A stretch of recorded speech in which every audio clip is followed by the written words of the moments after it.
Nauwi sa paumaril ang alitan ng dalawang driver sa Mandaluyong City.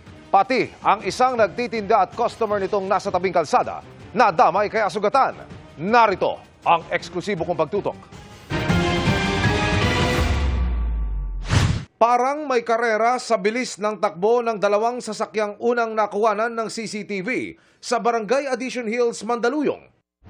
Pagdating sa kalye ng F. Martinez, nag-U-turn ang sasakyang nauuna at pumreno ang sasakyan sa likuran. Bababa ang bintana nito sa driver's seat at maaninag ang tila ba kamay ng driver. Noon na pala niya binaril ang sasakyang kanyang binubuntutan. Pagkatapos, humarurot ang kanyang kotse pa Paseo Boulevard at Calentong.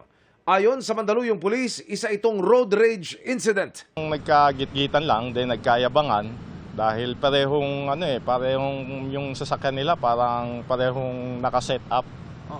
So doon nga parang nagkayabangan sila sa pagmamaneho hanggang sa dahil maluwag yung kalsada nag-uunahan sila, parang naghahabulan. Hindi tinamaan ang driver ng sasakyang binaril ayon sa pulisya, pero tinamaan ng bala sa balikat ang babaeng tauhan ng tapsihan na nasa tabing kalsada. Gayun din ang delivery rider na kumakain doon na tinamaan ng bala sa paa. Kapwa sila nasa maayos ng lagay ngayon. Sa pamamagitan ng mga kuha sa CCTV, nag-backtrack ang Mandaluyong Police ng mga dinaanan ng sasakyan ng suspect bago ang krimen. Dumaan daw ito sa Makati at Maynila.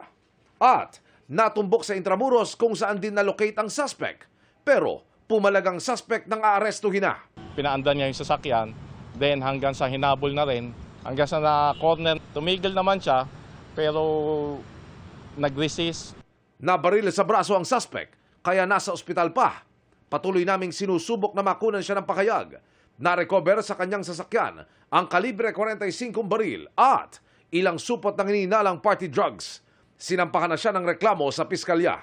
Our investigator filed 3 counts of proceeded homicide, direct assault, illegal possession of firearms, a violation of dangerous drug law, and to include resistance to agent of authorities. Para sa GMA Integrated News, Emil Sumangil, nakatutok 24 oras.